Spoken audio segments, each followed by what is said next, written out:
पराशर ऋषि एक बार नदी किनारे जा रहे थे, तो ये पराशर ऋषि और इस मत्स्यगंधी कन्या, शादी नहीं हुई थी, इस कन्या को एक पुत्र उत्पन्न हुआ।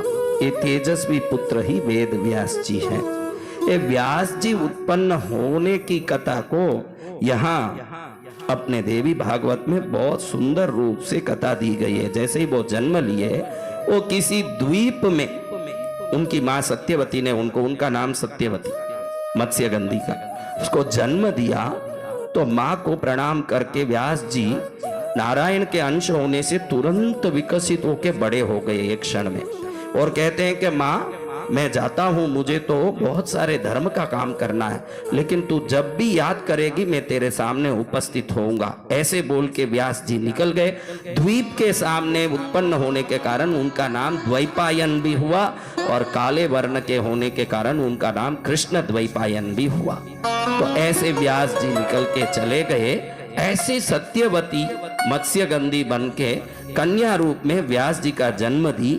यहाँ दूसरे स्कंद में दूसरा अध्याय पूरा होता है।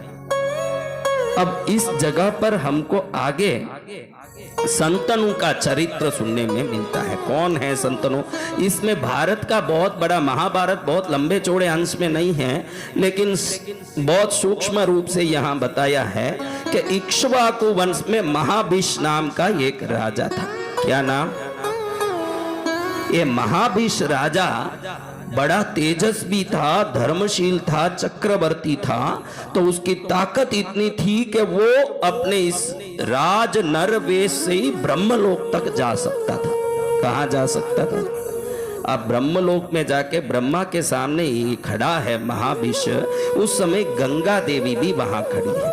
कौन खड़ी है? अब गंगा देवी को देख करके महाभीष आकर्षित हुआ।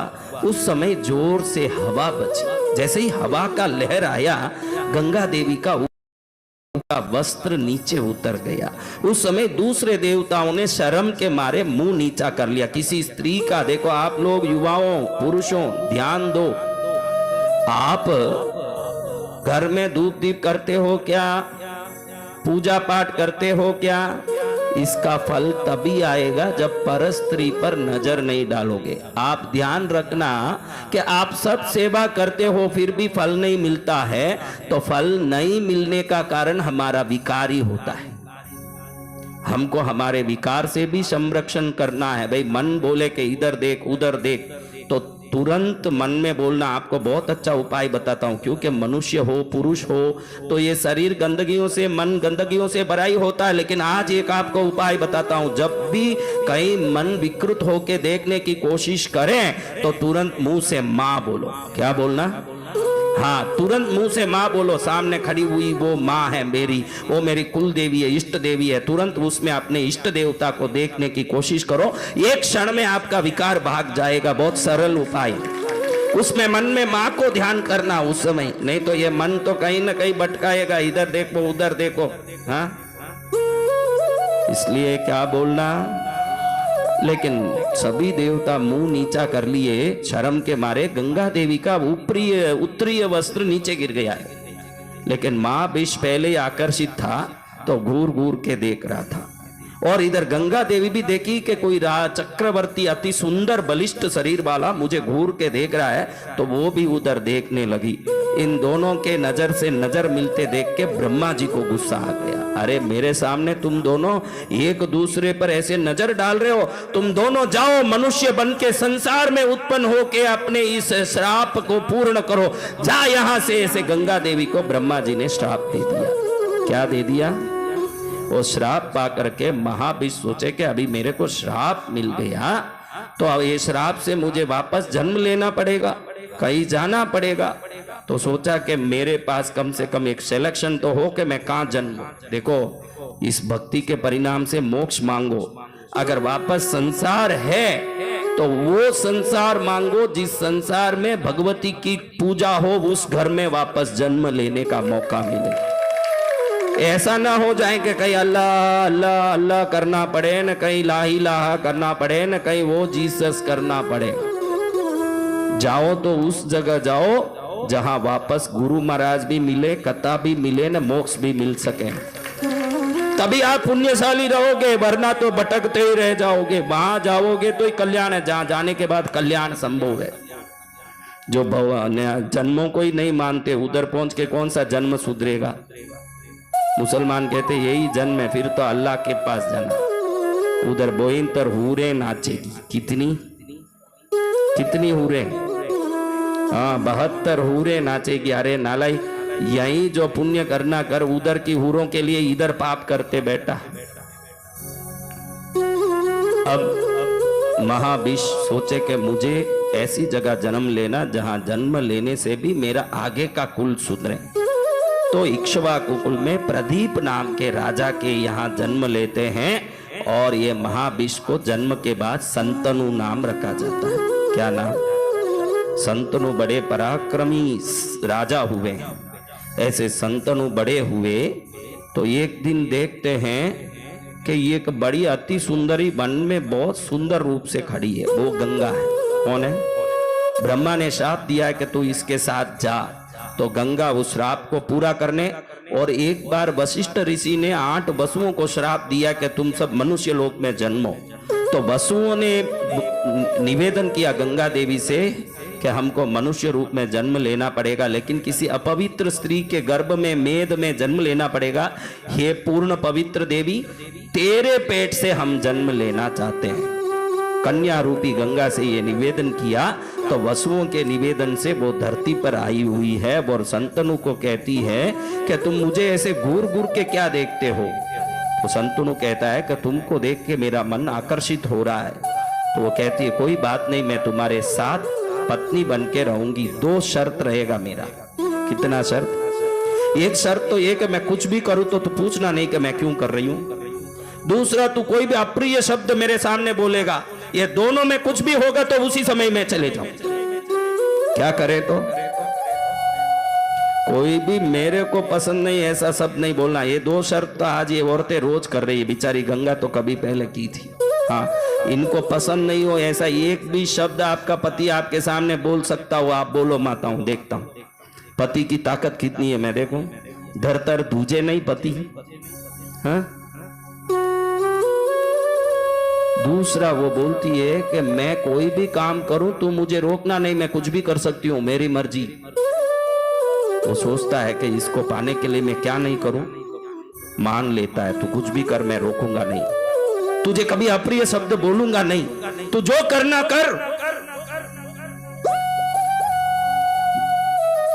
दोनों का जीवन शुरू हुआ।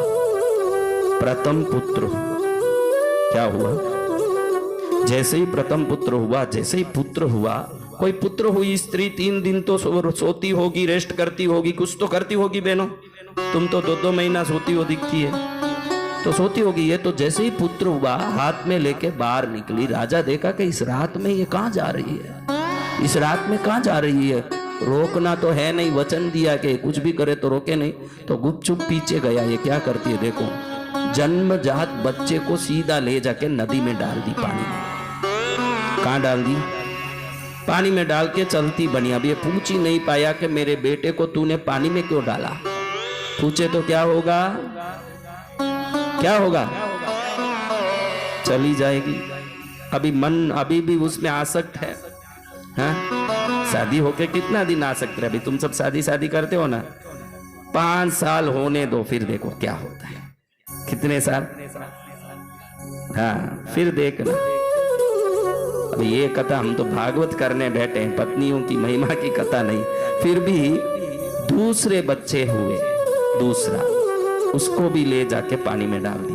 तीसरा हुआ, चौथा हुआ, 5वां हुआ, 6ठा हुआ, 7वां हुआ। 7 को ले जाके, अब एक एक बच्चा जाए ना, संतनु का मन एकदम पिघल जाए कि मेरा प्यारा बच्चा। बाप को तो एक बच्चा भी प्यारा होता है, तो एक एक बच्चे को ऐसे ये पापिन ले जाके हत्या कर रही है, इसको मैं पूछ भी नहीं पा रहा हूं। 8वें बच्चे का गर्भ था। ये सोच लिया कि इस बार तो मैं इसको पकड़ूंगा, भले चाहे जो हो। ऐसे सोच करके तैयार था। जैसे ही प्रसव पूरा हुआ, दाई ने आके कहा, पुत्र महाराज आपको धन्य हो, आपको पुत्र हुआ है। जैसे ही ये संदेश दिया, दौड़ा दौड़ा गया। इसको मालूम था कि ये अब क्या करने वाली है। वो बच्चे को अच्छे से कपड़े में लपेट करके उठने वाली ही थी, तुरंत ये हाथ जोड़ के बोला, देवी क्षमा चाहता हूं। देवी भागवत में आता है पादे पततः देवा, पादे पततः देवा यानी उसके चरण में गिर गया। किसके चरण में? हाँ, पादे पततः, चरणों में पड़ गया कि तू क्या करने जा रही, मेरे 7 पुत्रों को तूने मार दिया, अब इसको तो रहने दे, दया कर, तू इसको तो बचा दे, ये सभी बच्चों को मार देगी, एक तो रहने दे, अभी 8 बच्चे, अभी आगे बच्चे होंगे कि नहीं, मैं निपुत रह जाऊंगा, मुझे एक तो बच्चा रहने दे।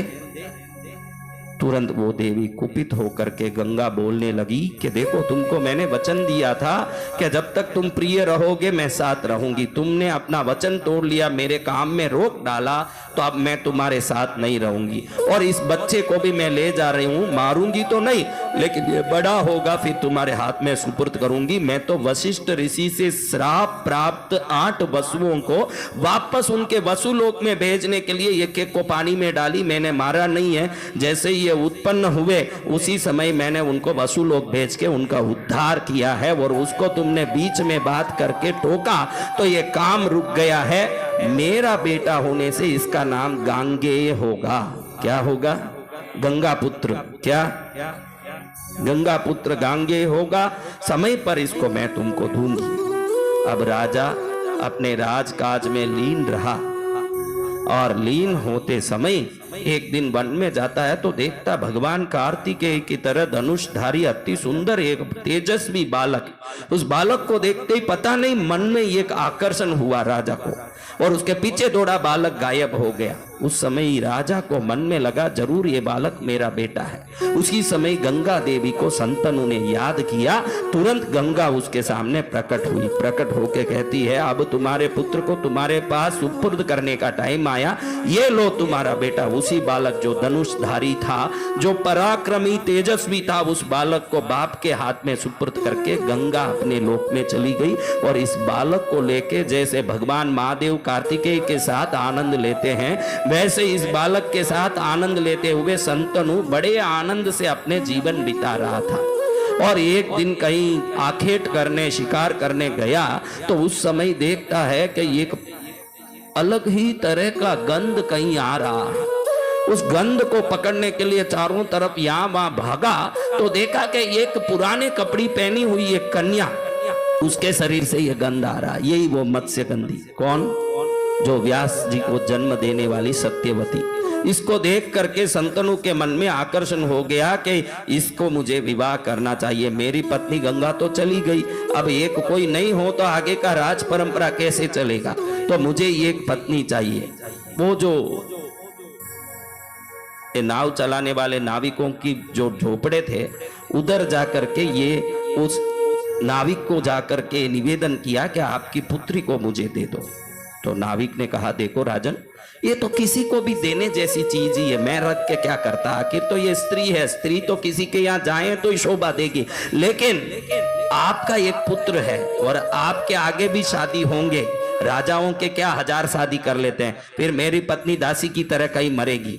मेरी जो बेटी है, उस बेटी को जो जन्म लेगा वही बच्चा राजा होना चाहिए। ये वचन दोते ही मैं शादी करवाऊंगा।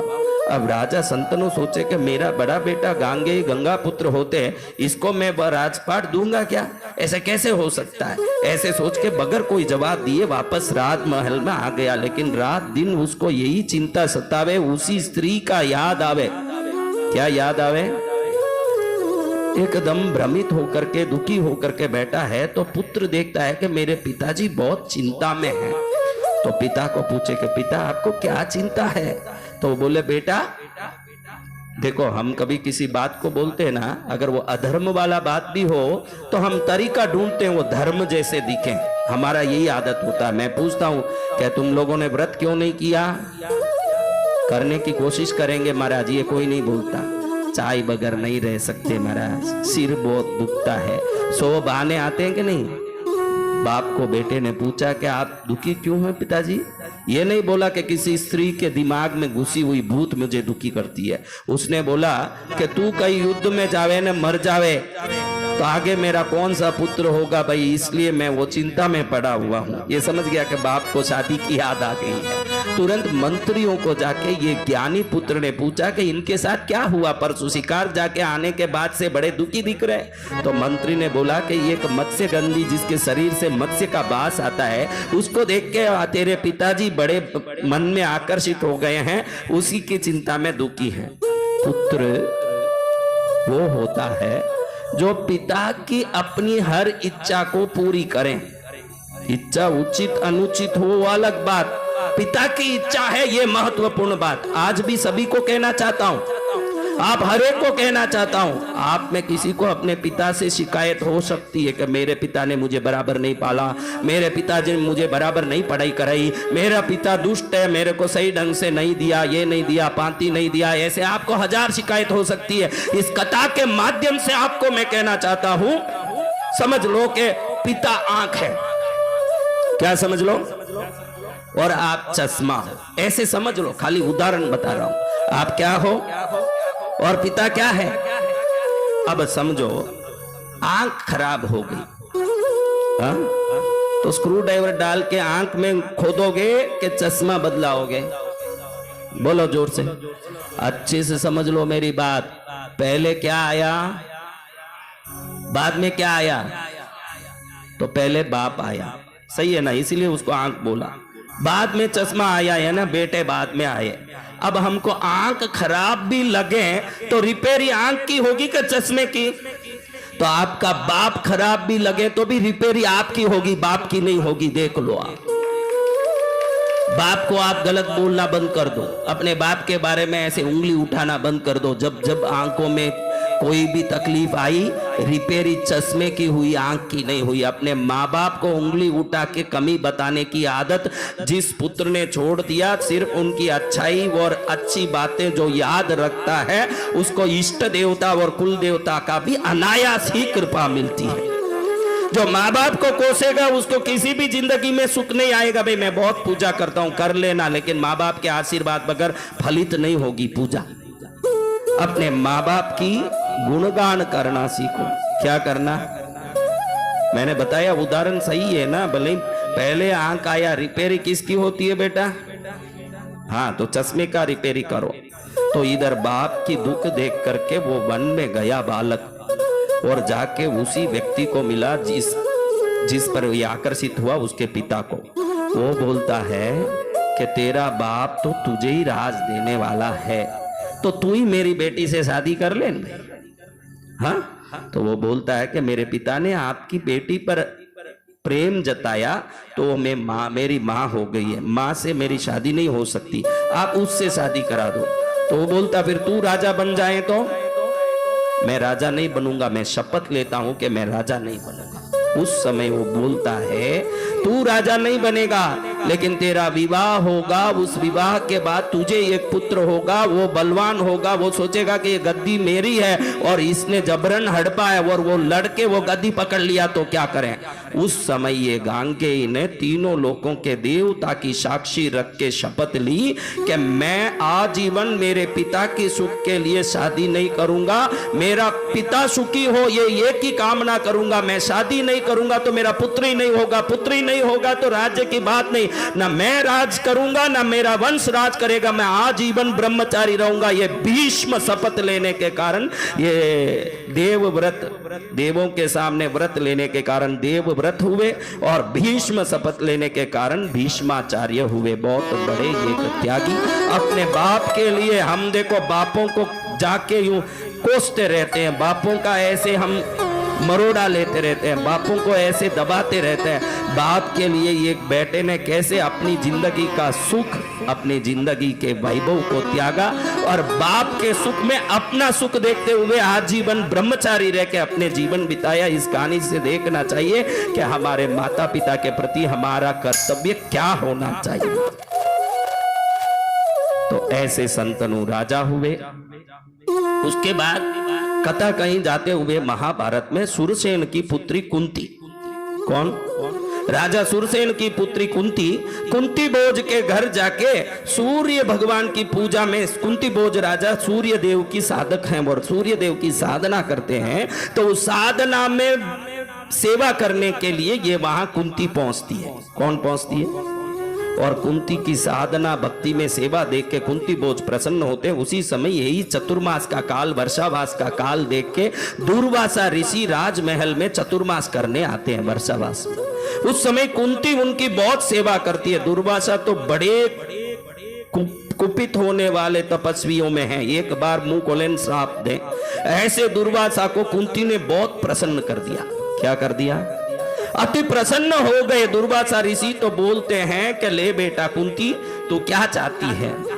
तो कुंती ने कहा, मुझे देवों का अनुग्रह चाहिए, देवों की कृपा चाहिए, मुझे सभी देवताओं की कृपा से कल्याण चाहिए। दुर्वासा ऋषि अति प्रसन्न थे, तो उन्होंने आशीर्वाद दिया कि आज तुझे मैं एक मंत्र देता हूं, इस मंत्र को जिस भी देवता को तू याद करके बोलेगी, उस देवता से तुझे एक मन वांछित पुत्र प्राप्त होगा।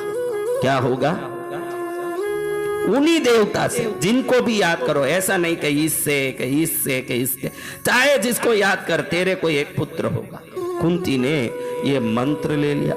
अब मंत्र लेकर के दुर्वासा ऋषि वर्षावास करके कहीं निकल गए आगे। कुंती ने सोचा कि ऐसे मंत्र काम करते हैं कि नहीं। काम करते भी, अभी कन्या थी, एकदम छोटी थी, और सोचा भी नहीं कि क्या होगा क्या नहीं। कभी कभी कोई भी काम आप करते हो ना, उसका परिणाम क्या होगा ये सोच के करते, तो परिणाम में दुखी नहीं होना पड़ता। हम काम करने के बाद परिणाम देख के दुखी होते हैं। यही कुंती के साथ हुआ। कुंती सोचती है कि भाई मैं ये कर लूं, क्या होता है देखूं तो सही। तो कुंती ऐसे ही ऊपर सूर्य देव उगे हुए थे और सोची कि मैंने इतने दिन कुंती भोज के घर में सूर्य पूजा ही की, सूर्य सेवा में ही सहयोग किया, तो क्यों न सूर्य देव को याद करके ये मंत्र बोलूं। ऐसे ही सूर्य देव को देखी और देख के मंत्र बोला। उसी समय इसके गर्भ में से एक तेजस्वी प्रकाशमान कुंडल और कवच युक्त एक पुत्र उत्पन्न होकर नीचे गिरा। अब ये सोचे कि अरे मैं तो कन्या हूं, मैंने ये मंत्र अब बोला क्यों। बाद में पछताते हो। परिणाम के बारे में सोचो तो पछताने का नौबत नहीं आए, लेकिन नौबत तो तब आती है जब हम सोचते नहीं है। यह हरेक के साथ हुआ, कुंती के साथ ही हुआ, तो हम तो सब संती हैं। हाँ, तो कुंती विचार में पड़ गई, अब क्या करूं। एक दासी को रख के, माँ बाप को भी मालूम नहीं हो, किसी को मालूम नहीं हो, ऐसे एक पर्णशाला में बैठ गई जाके। जब वो प्रसव पूरा हुआ और बच्चा उत्पन्न हुआ, उसको एक छोटे से टोकरे में डाल के पानी में बहा दिया। वो बच्चा कुंडल वाला था और कवच वाला था। उसमें कुंती ने अपना वस्त्र भी रख दिया कि ये कभी काम पड़े तो याद रहे, ऐसे अपना वस्त्र रख के पानी में डाल दिया। ये पानी में जाते जाते ये टोकरा ऐसी जगह खड़ा हुआ जहां कोई राजा का रथ चलाने वाला अधिरथ और उसकी पत्नी राधा दोनों वहां थे। राधा को पुत्र कोई नहीं था, तो इस पुत्र को लेकर के वो पालने लगे और पालते समय देखा कि कर्ण में कुंडल युक्त जन्म लिया, तो इसका नाम कर्ण रखा। क्या रखा? यही दानवीर कर्ण कुंती से उत्पन्न होकर के वहां गए। अब इनकी शादी पांडु राजा के साथ धूमधाम से हुआ। किनके साथ? और कुंती का पांडु से शादी हुआ ना, उसी समय पांडु को किसी जंगल में शिकार करने जाने का मौका पड़ा। उधर इन्होंने हिरण सोच के किसी को मारा। वो थे कोई संत और अपनी पत्नी के साथ बैठ करके मजे से बात कर रहे थे, उस समय इसने मार दिया। तो वो गुस्से में आ गए, बोले कि आज से तू अपनी पत्नियों के संपर्क में जाएगा तो उसी समय तेरा प्राण निकल जाएगा। आज से किसी स्त्री को तू हाथ मत रखना। अब ये घबरा गया कि अगर स्त्रियों के साथ संबंध ही नहीं रखना है तो फिर इस राज में, इस पाट में रह के क्या करूंगा। अपनी पत्नियों को लेकर के, माद्री और कुंती दोनों को लेकर के वो जंगल में चले गए। अब जंगल में वहीं बैठे हैं, दोनों पत्नियां सेवा कर रही है। उस समय कुंती ने ये मंत्र माद्री को भी दिया। किसको दिया? माद्री दूसरी पत्नी पांडु की। और कुंती सोची कि अब इनके साथ तो संबंध होना है नहीं, क्योंकि हाथ लगाएगा तो पति क्या हो जाएगा, मर जाएगा। तो बड़े विचलित होकर के कुंती ने यमधर्मराज को याद करके वो मंत्र बोला। तो धर्म के प्रति, धर्म की शिक्षा को धरती में देने के लिए जिनका जन्म हुआ, वही धर्मराज के अंश बन के युधिष्ठिर जी का जन्म हुआ। फिर वायुदेव को याद करके, जिसको याद करके उत्पन्न किया, वो भीम जी उत्पन्न हुए कुंती के पेट से। इंद्र को याद करके उस मंत्र को बोला तो अर्जुन जी का जन्म हुआ। इंद्र का अंश अर्जुन, वायु का अंश भीम, यम धर्मराज का अंश युधिष्ठिर, ये तीनों का जन्म होने के समय माद्री को बोला मैंने तुझे भी मंत्र दिया है, तू निपुत मत रहना, तू भी इस मंत्र का उपयोग करके किसी सदपुत्र का जन्म देके अपना जीवन सफल कर ले। साधु धर्म को ही पुत्र मान के जीवन चलाते हैं और संसारी पुत्र से ही धर्म करा के जीवन चलाते हैं, इसलिए संसारी को पुत्र होना जरूरी है, उन्हीं से उनका धर्म चलेगा। तो तू भी एक पुत्र की मां बन। तो माद्री ने अश्विनी कुमार दोनों को याद किया, तो 2 अश्विनी कुमारों से 2 पुत्र का अंश हुआ, नकुल और सहदेव, माद्री को ये हुए। ऐसे 5 पांडवों की उत्पत्ति हुई। आगे की कथाओं में इनका पूरा ये लड़ाई ने वनवास ने ये कोई चीज देवी भागवत में नहीं है। सीधे अंत में जैसे एकदम ऊपर जाते हैं तो बाद में धृतराष्ट्र की पत्नी गांधारी, उनके साथ कुंती बुढ़ी होकर के वन में जाती है। तीनों बोलते हैं कि ये सब बहुत लड़ाई हो गया, सब मर गए, कौरव मर गए, सब हो गया। ये कोई कथा देवी भागवत में नहीं है, यहीं समाप्त होता। आगे सीधा धृतराष्ट्र वनवास जा रहा, वो कथा ही आती है। उस जगह जाने के बाद धृतराष्ट्र को देख करके, कुंती को गांधारी के साथ जाते देख करके युधिष्ठिर हाथ जोड़ के रोकते हैं कि मां आप मत जाइए, लेकिन जबरन वो जाते हैं। तो दावानल में जो अग्नि लगती है जंगल में, उस अग्नि में धृतराष्ट्र, गांधारी और कुंती तीनों जल के मरते हैं। इन सब का मौत जंगली अग्नि से होती है। उसके बाद युधिष्ठिर देखते हैं कि ये क्षणभंगुर संसार में हमने इतनी लड़ाई की, इतना पाप किया, इस पाप का प्रायश्चित तो क्या करें, लेकिन अब हमारा समय आया, हमको जाना चाहिए कहीं तप जप से जीवन बिताने। तो अपने अभिमन्यु पुत्र परीक्षित को राज्य दे करके, अभिमन्यु तो समाप्त हो, युद्ध में समाप्त हो गया, तो उसके पुत्र परीक्षित को राजपाट दे करके 5 पांडव निकलते हैं। सनातन धर्म के हिसाब से वो हिमालय की तरफ निकलते हैं, जैन धर्म के हिसाब से वो शत्रुंजय नाम के पर्वत की तरफ निकलते हैं। ये अलग अलग भेद हो सकता है, लेकिन इसमें देखने जैसा यही है कि उम्र आते ही उनमें वैराग उत्पन्न हुआ और सब छोड़ के वो निकल गए।